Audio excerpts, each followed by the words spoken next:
ନମସ୍କାର ବନ୍ଧୁଗଣ, ଭାଗ୍ୟଚକ୍ରର ଏହି ବିଶେଷ ଅଧ୍ୟାୟକୁ ଆପଣଙ୍କୁ ଅନେକ ସ୍ୱାଗତ। ଆଜି ହେଉଛି 4 ମେ 2026 ସୋମବାର। ଆଜିର ଦିନଟି ଦେବାଦେବ ମହାଦେବଙ୍କୁ ସମର୍ପିତ। ତେବେ ରାଶିଫଳ ଜାଣିବା ପୂର୍ବରୁ ଆସନ୍ତୁ ନଜର ପକାଇବା ଆଜିର ସମ୍ପୂର୍ଣ୍ଣ ପଞ୍ଚାଙ୍ଗ ଉପରେ। 4 ମେ 2026 ସୋମବାର। ପଞ୍ଚାଙ୍ଗ ଜ୍ୟେଷ୍ଠ ମାସ କୃଷ୍ଣପକ୍ଷ ମେଷ 21 ଦିନ। ସୂର୍ଯ୍ୟୋଦୟ ସକାଳ 5ଟା 16 ମିନିଟ୍, ସୂର୍ଯ୍ୟାସ୍ତ ସନ୍ଧ୍ୟା 6ଟା 12 ମିନିଟ୍। ତିଥି ଚତୁର୍ଥୀ ସକାଳ 5ଟା 24 ମିନିଟ୍ ପର୍ଯ୍ୟନ୍ତ, ତାପରେ ପଞ୍ଚମୀ। ନକ୍ଷତ୍ର ଜ୍ୟେଷ୍ଠା ସନ୍ଧ୍ୟା 5ଟା 26 ମିନିଟ୍ ପର୍ଯ୍ୟନ୍ତ, ତାପରେ ମୂଳା। ଚନ୍ଦ୍ର ବିଛା ରାଶିରେ ସନ୍ଧ୍ୟା 5ଟା 26 ମିନିଟ୍ ପର୍ଯ୍ୟନ୍ତ, ତାପରେ ଧନୁ ରାଶି। ଘାତବାର ମିଥୁନ ରାଶିର ଘାତବାର, ଘାତଚନ୍ଦ୍ର କନ୍ୟା ରାଶିର ଘାତଚନ୍ଦ୍ର। ଶୁଭ ବେଳା ଦିବା 6ଟା 55 ମିନିଟ୍ ଠାରୁ 9ଟା 26 ମିନିଟ୍ ପର୍ଯ୍ୟନ୍ତ ଏବଂ ରାତ୍ର 7ଟା 22 ମିନିଟ୍ ଠାରୁ ରାତ୍ର 9ଟା ପର୍ଯ୍ୟନ୍ତ। ନିଷିଦ୍ଧ ଖାଦ୍ୟ ସକାଳ 5ଟା 24 ମିନିଟ୍ ପର୍ଯ୍ୟନ୍ତ ମୂଳା, ତାପରେ ବେଲଭକ୍ଷଣ ନିଷେଧ। ବିଶେଷ ସୂଚନା ବନ୍ଧୁଗଣ, ଆଜି ହେଉଛି ସୋମବାର ଏବଂ ଜ୍ୟେଷ୍ଠ ମାସ କୃଷ୍ଣପକ୍ଷର ପଞ୍ଚମୀ ତିଥି। ଆଜି ଚନ୍ଦ୍ରଦେବଙ୍କ କୃପା ପାଇଁ ଏବଂ ମାନସିକ ଶାନ୍ତି ପାଇଁ ମହାଦେବଙ୍କୁ କଞ୍ଚା କ୍ଷୀରରେ ଅଭିଷେକ କରନ୍ତୁ। ଓମ୍ ନମ ଶିବାୟ ମନ୍ତ୍ରର ଜପ ଆଜି ଆପଣଙ୍କ ପାଇଁ ପ୍ରତିଟି କ୍ଷେତ୍ରରେ ସଫଳତା ଆଣିଦେବ। ଯଦି ଆପଣଙ୍କର ଚନ୍ଦ୍ରଗ୍ରହ ଦୁର୍ବଳ ଅଛନ୍ତି, ତେବେ ଆଜି ଧଳା ବସ୍ତ୍ର କିମ୍ବା ଚାଉଳ ଦାନ କଲେ ବିଶେଷ ଶୁଭ ମିଳିଥାଏ। ଏବେ ଚାଲନ୍ତୁ ଜାଣିବା 12ଟି ରାଶିର ବିସ୍ତୃତ ରାଶିଫଳ। ପ୍ରଥମେ ମେଷ ରାଶି। ମେଷ ରାଶିର ବନ୍ଧୁଗଣ, ଆଜିର ସୋମବାର ଆପଣଙ୍କ ପାଇଁ ଏକ କର୍ମଚଞ୍ଚଳ ଦିନ ରହିବ। ଦିନର ଆରମ୍ଭରେ ଆପଣ କିଛିଟା ମାନସିକ ଚାପ ଅନୁଭବ କରିପାରନ୍ତି, କିନ୍ତୁ ମଧ୍ୟାହ୍ନ ପରେ ପରିସ୍ଥିତି ସମ୍ପୂର୍ଣ୍ଣ ଆପଣଙ୍କ ସପକ୍ଷରେ ଯିବ। ଚାକିରି କ୍ଷେତ୍ରରେ ଆଜି କାର୍ଯ୍ୟର ଚାପ ଅଧିକ ରହିବ, ତେଣୁ ନିଜ କାର୍ଯ୍ୟକୁ ସୁଚାରୁ ରୂପେ ଶେଷ କରିବାକୁ ଚେଷ୍ଟା କରନ୍ତୁ। ବ୍ୟବସାୟୀମାନଙ୍କ ପାଇଁ ଆଜି ନୂଆ ନିବେଶ କରିବା ପୂର୍ବରୁ ଅଭିଜ୍ଞ ବ୍ୟକ୍ତିଙ୍କ ପରାମର୍ଶ ନେବା ଜରୁରୀ। ପାରିବାରିକ ଜୀବନରେ ହସଖୁସିର ବାତାବରଣ ରହିବ ଏବଂ ଜୀବନ ସାଥୀଙ୍କ ସହ ଥିବା ପୁରୁଣା ମତାନ୍ତର ଦୂର ହେବ। ଶୁଭ ରଙ୍ଗ ଗାଲାଲି, ଶୁଭ ସଂଖ୍ୟା 9। ପ୍ରତିକାର ହନୁମାନ ଚାଳିଶା ପାଠ କରନ୍ତୁ ଏବଂ ଶିବ ମନ୍ଦିରରେ ଏକ ଦୀପ ଜଳାନ୍ତୁ। ପରବର୍ତ୍ତୀ ରାଶି ବୃଷ ରାଶି। ଆଜି ଆପଣଙ୍କ ପାଇଁ ସଫଳତାର ଦିନ। ଆପଣଙ୍କର ଯୋଜନାବଦ୍ଧ କାର୍ଯ୍ୟଗୁଡ଼ିକ ଆଜି ଠିକ୍ ସମୟରେ ଶେଷ ହେବ। ବ୍ୟବସାୟରେ ଆଜି ବଡ଼ ଲାଭର ଯୋଗ ଅଛି, ବିଶେଷ କରି ଯେଉଁମାନେ ସାମଗ୍ରୀ କିଣାବିକା କାର୍ଯ୍ୟରେ ଜଡ଼ିତ। ଚାକିରିଆମାନଙ୍କ ପାଇଁ ଦିନଟି ବହୁତ ଆରାମଦାୟକ ରହିବ। ପରିବାରରେ ସନ୍ତାନମାନଙ୍କର ସଫଳତାକୁ ନେଇ ଆଜି ଆପଣ ଗର୍ବ ଅନୁଭବ କରିବେ। ସ୍ୱାସ୍ଥ୍ୟ ଏକଦମ ଠିକ୍ ରହିବ। ଶୁଭ ରଙ୍ଗ ଧଳା, ଶୁଭ ସଂଖ୍ୟା 6। ପ୍ରତିକାର ଗାଈକୁ କିଛି ଗୁଡ଼ ଓ ରୁଟି ଖାଇବାକୁ ଦିଅନ୍ତୁ। ପରବର୍ତ୍ତୀ ରାଶି ମିଥୁନ ରାଶି। ବନ୍ଧୁଗଣ, ଆଜି ଆପଣଙ୍କ ପାଇଁ ଘାତବାର, ତେଣୁ ପ୍ରତିଟି ପଦକ୍ଷେପ ସାବଧାନ ସହ ନେବାକୁ ଅନୁରୋଧ। କର୍ମକ୍ଷେତ୍ରରେ ଶତ୍ରୁମାନେ ଆପଣଙ୍କ ବିରୋଧରେ ଷଡ଼ଯନ୍ତ୍ର କରିପାରନ୍ତି, ତେଣୁ ନିଜର କାମକୁ ନିଖୁଣ ଭାବେ କରନ୍ତୁ।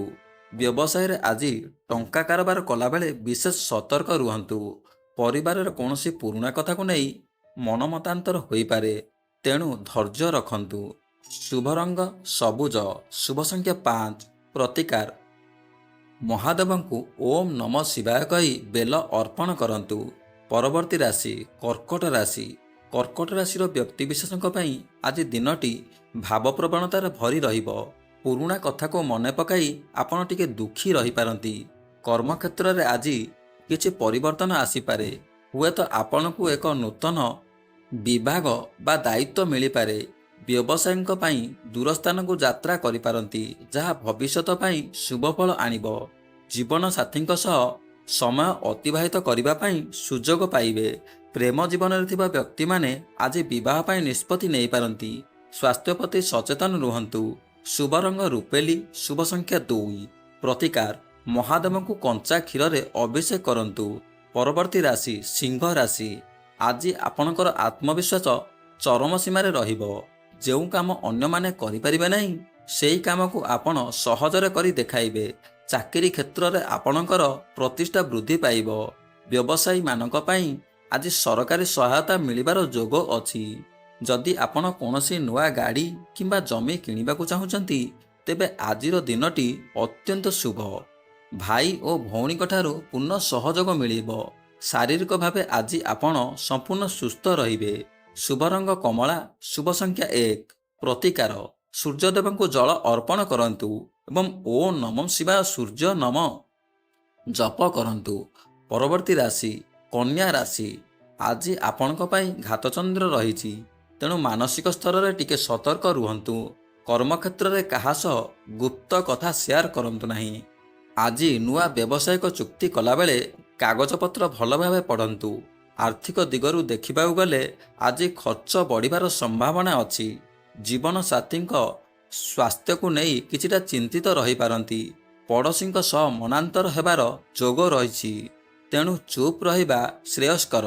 ଶୁଭ ରଙ୍ଗ ହଳଦିଆ, ଶୁଭ ସଂଖ୍ୟା 5। ପ୍ରତିକାର ଭଗବାନ ବିଷ୍ଣୁଙ୍କ ପାଖରେ ତୁଳସୀ ଅର୍ପଣ କରନ୍ତୁ। ପରବର୍ତ୍ତୀ ରାଶି ତୁଳା ରାଶି। ତୁଳା ରାଶି ପାଇଁ ଆଜି ସୋମବାର ବହୁତ ଖୁସି ଆଣିଦେବ। ଦୀର୍ଘ ଦିନର ପରିଶ୍ରମ ଫଳ ଆଜି ଆପଣଙ୍କୁ ମିଳିବ। ଚାକିରି କ୍ଷେତ୍ରରେ ପଦୋନ୍ନତିର ସୂଚନା ମିଳିପାରେ। ବ୍ୟବସାୟରେ ନୂଆ ଅଂଶୀଦାର ଯୋଗ ଦେଇପାରନ୍ତି, ଯାହା ଆପଣଙ୍କ ପାଇଁ ଲାଭଦାୟକ ହେବ। ସେୟାର ମାର୍କେଟରେ ନିବେଶ କରିବା ପାଇଁ ଆଜି ଭଲ ଦିନ। ସାମାଜିକ ସମ୍ମାନ ବଢ଼ିବ ଏବଂ ମନରେ ସକାରାତ୍ମକ ଭାବନା ଆସିବ। ଶୁଭ ରଙ୍ଗ ନୀଳ, ଶୁଭ ସଂଖ୍ୟା 7। ପ୍ରତିକାର କଳା କୁକୁରକୁ କିଛି ରୁଟି ଖାଇବାକୁ ଦିଅନ୍ତୁ। ପରବର୍ତ୍ତୀ ରାଶି ବିଛା ରାଶି। ବିଛା ରାଶିର ବନ୍ଧୁମାନେ ଆଜି କଠିନ ପରିଶ୍ରମ କରିବେ। ଆପଣଙ୍କର ଦକ୍ଷତା ଆଜି କର୍ମକ୍ଷେତ୍ରରେ ସମସ୍ତଙ୍କୁ ଚକିତ କରିଦେବ। ଆଜି କୌଣସି ନୂଆ ଅର୍ଡର ମିଳିପାରେ। ବ୍ୟବସାୟୀମାନଙ୍କ ପାଇଁ ଦିନଟି ଲାଭଦାୟକ ହେବ। ମାନେ ବୈଦେଶିକ ବାଣିଜ୍ୟ ସହ ଜଡ଼ିତ, ସେମାନେ ଆଜି ବଡ଼ ସଫଳତା ପାଇବେ। ଘରର ବଡ଼ମାନଙ୍କ ସ୍ୱାସ୍ଥ୍ୟ ପ୍ରତି ଯତ୍ନ ନିଅନ୍ତୁ। ଅଧିକ କାମ କରିବା ଯୋଗୁଁ ଶାରୀରିକ ଥକାପଣ ଅନୁଭବ କରିବେ। ଶୁଭ ରଙ୍ଗ ଲାଲ, ଶୁଭ ସଂଖ୍ୟା 9। ପ୍ରତିକାର ହନୁମାନ ଚାଳିଶା ପାଠ କରନ୍ତୁ ଏବଂ ଶିବଲିଙ୍ଗରେ ପାଣି ଚଢ଼ାନ୍ତୁ। ପରବର୍ତ୍ତୀ ରାଶି ଧନୁ ରାଶି। ଧନୁ ରାଶିଙ୍କ ପାଇଁ ଆଜି ଭାଗ୍ୟ ଉଦୟର ଦିନ। ଆପଣଙ୍କର ବହୁ ଦିନରୁ ଅଟକି ରହିଥିବା କାମ ଆଜି ଅଳ୍ପ ପ୍ରୟାସରେ ପୂରଣ ହୋଇଯିବ। ଶିକ୍ଷା ଓ ପ୍ରଶାସନିକ କ୍ଷେତ୍ରରେ ଥିବା ବ୍ୟକ୍ତିଙ୍କ ପାଇଁ ଦିନଟି ଅତ୍ୟନ୍ତ ଶୁଭ। ବ୍ୟବସାୟରେ ଆଜି ଧନବୃଦ୍ଧିର ଯୋଗ ଅଛି। ନୂତନ କର୍ମସ୍ଥାନ ପାଇଁ ଚେଷ୍ଟା କରୁଥିଲେ ଆଜି ଶୁଭ ଖବର ମିଳିବ। ପରିବାରରେ କୌଣସି ମାଙ୍ଗଳିକ କାର୍ଯ୍ୟର ଯୋଜନା ହୋଇପାରେ। ଶୁଭ ରଙ୍ଗ ହଳଦିଆ, ଶୁଭ ସଂଖ୍ୟା 3। ପ୍ରତିକାର କଦଳୀ ଗଛ ମୂଳରେ ହଳଦୀ ମିଶ୍ରିତ ଜଳ ଅର୍ପଣ କରନ୍ତୁ। ପରବର୍ତ୍ତୀ ରାଶି ମକର ରାଶି। ମକର ରାଶିର ବନ୍ଧୁଗଣ, ଆଜି ଆପଣଙ୍କୁ ନିଜର ବାଣୀ ଉପରେ ନିୟନ୍ତ୍ରଣ ରଖିବାକୁ ହେବ। କର୍ମକ୍ଷେତ୍ରରେ କଠିନ ପରିଶ୍ରମ କଲେ ମଧ୍ୟ ଫଳ ମିଳିବାରେ ବିଳମ୍ବ ହୋଇପାରେ। ବ୍ୟବସାୟୀମାନେ ବଡ଼ ପୁଞ୍ଜି ନିବେଶରୁ ଦୂରେଇ ରୁହନ୍ତୁ। ଧାର କରନ୍ତୁ ନାହିଁ କି କାହାକୁ ଧାର ଦିଅନ୍ତୁ ନାହିଁ। ଜୀବନସାଥୀଙ୍କ କଥାକୁ ଗୁରୁତ୍ୱ ଦିଅନ୍ତୁ। ପେଟଜନିତ ସମସ୍ୟା ଥିଲେ ଆଜି ସାବଧାନ ରୁହନ୍ତୁ। ଶୁଭ ରଙ୍ଗ କଳା, ଶୁଭ ସଂଖ୍ୟା 8। ପ୍ରତିକାର ଶନି ମନ୍ଦିରରେ ରାଶି ତେଲ ଦୀପ ଜଳାନ୍ତୁ। ପରବର୍ତ୍ତୀ ରାଶି କୁମ୍ଭ ରାଶି। ଆଜି ଆପଣଙ୍କର ମନ ବହୁତ ଶାନ୍ତ ଓ ପ୍ରସନ୍ନ ରହିବ। ଆପଣଙ୍କର ସୃଜନଶୀଳ ଶକ୍ତିର ବିକାଶ ହେବ। କଳା ସାହିତ୍ୟ ଓ ସଙ୍ଗୀତ କ୍ଷେତ୍ରରେ ଥିବା ବ୍ୟକ୍ତିଙ୍କ ପାଇଁ ଦିନଟି ଶୁଭ। ବ୍ୟବସାୟୀମାନଙ୍କୁ ଦୂର ସ୍ଥାନରୁ କୌଣସି ଶୁଭ ସମ୍ବାଦ ମିଳିପାରେ। ଆଜି ଆପଣଙ୍କୁ ଆକସ୍ମିକ ଧନପ୍ରାପ୍ତିର ଯୋଗ ରହିଛି। ପରିବାରର ସହ କୌଣସି ଧାର୍ମିକ ସ୍ଥାନକୁ ଯାତ୍ରା କରିପାରନ୍ତି। ଶୁଭ ରଙ୍ଗ ବାଇଗଣୀ, ଶୁଭ ସଂଖ୍ୟା 4। ପ୍ରତିକାର ହନୁମାନଙ୍କ ପାଖରେ ଚମେଲି ତେଲର ଦୀପ ଜାଳନ୍ତୁ। ପରବର୍ତ୍ତୀ ରାଶି ମୀନ ରାଶି। ମୀନ ରାଶିର ବ୍ୟକ୍ତିମାନଙ୍କ ପାଇଁ ଆଜି ଦିନଟି ଖୁସି ଓ ସମୃଦ୍ଧିର ଦିନ। ଆପଣ ଯେଉଁ କାମରେ ହାତ ଦେବେ ସେଥିରେ ସଫଳତା ପାଇବେ। ଚାକିରିଆମାନଙ୍କ ପାଇଁ ଆଜି ପଦୋନ୍ନତି କିମ୍ବା ଦରମା ବୃଦ୍ଧିର ସମ୍ଭାବନା ଅଛି। ବ୍ୟବସାୟରେ ଆଜି ପୁରୁଣା ନିବେଶରୁ ଭଲ ଲାଭ ମିଳିବ। ସମାଜରେ ଆପଣଙ୍କର ଲୋକପ୍ରିୟତା ବଢ଼ିବ। ଜୀବନସାଥୀଙ୍କ ସହ ଉତ୍ତମ ବୁଝାମଣା ରହିବ। ସ୍ୱାସ୍ଥ୍ୟ ଏକଦମ ଫିଟ୍ ରହିବ। ଶୁଭ ରଙ୍ଗ ହଳଦିଆ, ଶୁଭ ସଂଖ୍ୟା 3। ପ୍ରତିକାର ଗାଈକୁ କିଛି ଗୁଡ଼ ଓ ରୁଟି ଖାଇବାକୁ ଦିଅନ୍ତୁ। ବନ୍ଧୁଗଣ, ଏହା ଥିଲା ଆଜିର ସମ୍ପୂର୍ଣ୍ଣ ପଞ୍ଚାଙ୍ଗ ଓ ବିସ୍ତୃତ ରାଶିଫଳ। ଆଶା କରୁଛି ଆଜିର ଏହି ଆଲୋଚନା ଆପଣଙ୍କ ପାଇଁ ବହୁତ ସହାୟକ ହେବ। ଯଦି ଆପଣଙ୍କୁ ଆମର ଏହି ପ୍ରୟାସ ଭଲ ଲାଗିଥାଏ, ତେବେ ଭିଡ଼ିଓକୁ ଲାଇକ୍ କରିବା ସହ ଚ୍ୟାନେଲକୁ ସବସ୍କ୍ରାଇବ୍ କରନ୍ତୁ। ପୁଣି ଦେଖାହେବା ଆସନ୍ତାକାଲିର ରାଶିଫଳ ସହ। ଜୟ ଜଗନ୍ନାଥ।